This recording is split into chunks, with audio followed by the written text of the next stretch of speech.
موږ ته ضرورت دی چې موږ د الله کتاب او د رسول صلی الله علیه وسلم سنت ته بیرته راشو، ځکه چې په دې کې زموږ د مسلو حل دی. او الله وایي چې د قرآن یو شفا او رحمت جوړ کړی لیږلی شوی دی. دا د زموږ د روح او د بدن دواړو ته شفا ورکوي. نو موږ ته پکار دی چې قرآن له ژوند کې شامله کړو. او رسول صلی الله علیه وسلم د ناجوړه خلکو ته به د قرآن تلاوت کو، ځکه چې د شفا الله راکوي. چې تاسو څومره هم د دوايي واخلئ، د الله د حکم نه بغیر نشئ جوړېدی. او رسول صلی الله علیه وسلم په قرآن ډېر فکر کو، د هغې معنی باندې به ډېر فکر کو. ځینې وخت هغوی به د یو آیت تلاوت وکړو او بیا ډېر وخت په هغې باندې به فکر کو. یو ځل هغوی د شپې مونځ کو، نو هغوی یو آیت تلاوت وکړو او ودرېدل، او په ټوله شپه د قیام کې په یو آیت تیر کو. او تاسو خبر یې چې هغه کوم آیت و؟ هغه د سوره مائده آیت و، کوم کې چې الله وایي که تاسو دوی ته سزا ورکړئ نو دوی ستاسو بندیان دي، او که تاسو دوی وبخئ نو تاسو یوازې د غالب او حکیم یې. نو دا آیت د الله بخلو او د سزا ورکولو باره کې و.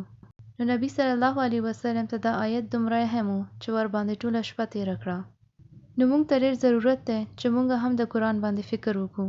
او رسول صلی الله علیه وسلم ویل چې سوره هود، سوره واقعه، سوره نبا او سوره تکویر زه د وخت نه مخکې سپینږیرې کړم، ځکه چې دوی سورتونو کې د آخرت باره کې ډېرې سختې خبرې دي.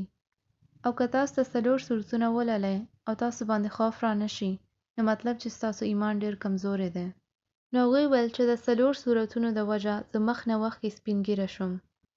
او که تاسو سورتونه ولولئ څنګه چې سوره واقعه، سوره حاقه، سوره تکویر او سوره نبا، او تاسو باندې خوف را نشي، نو د دې معنی دی چې تاسو زړه کې د الله یره نه لرئ، ځکه چې دا ډېر یرولو والا سورتونه دي. او ستاسو ته پکار دی چې تاسو د خپل زړه کې د قرآن شعور پیدا کړئ. نو دې سورتونو کې په قیامت باره کې داسې ډېر شیان دي کوم نه چې موږ ته یریدو ضرورت دی. او ابن القیم رحم الله موږ ته ویل چې څنګه یو مسلمان د قرآن په ذریعه خپل زړه نرمولی شي. نو هغوی ویل چې داسې 2 شیان دي کوم چې تاسو د خپل زړه د علاج لپاره وکړئ. او موږ خبر یو چې د ابن القیم ته د زړه طبیب ویلی شوي دي. نو هغوی ویل چې د ټولو کې اول د خپل زړه د دنیا معاملات نه لرې کړئ او د آخرت سره ولګوئ. خپل د زړه نه د دنیا فکر او مینه وباسئ. نو الله موږ ته قرآن کې وایي لقد کان لکم فی رسول الله اسوة حسنه، او دا الله رسول ستاسو لپاره یو ښایسته مثال دی. نو چا لپاره؟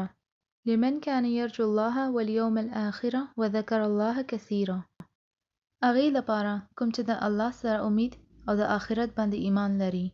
نو ابن القیم رحم الله ویل چې خپل د زړه د دنیا نه وباسئ. د بدن دنیا کې پرېږدئ، خو د زړه دنیا کې مه پرېږدئ. نو خپل زړه د قرآن سره ولګوئ او په دې خبرې فکر وکړئ چې الله موږ ته د قرآن ولې لیږلی دی. او په دې ځان پوه کړئ او غور وکړئ، ځکه چې په دې کې د زړونو لپاره شفا ده.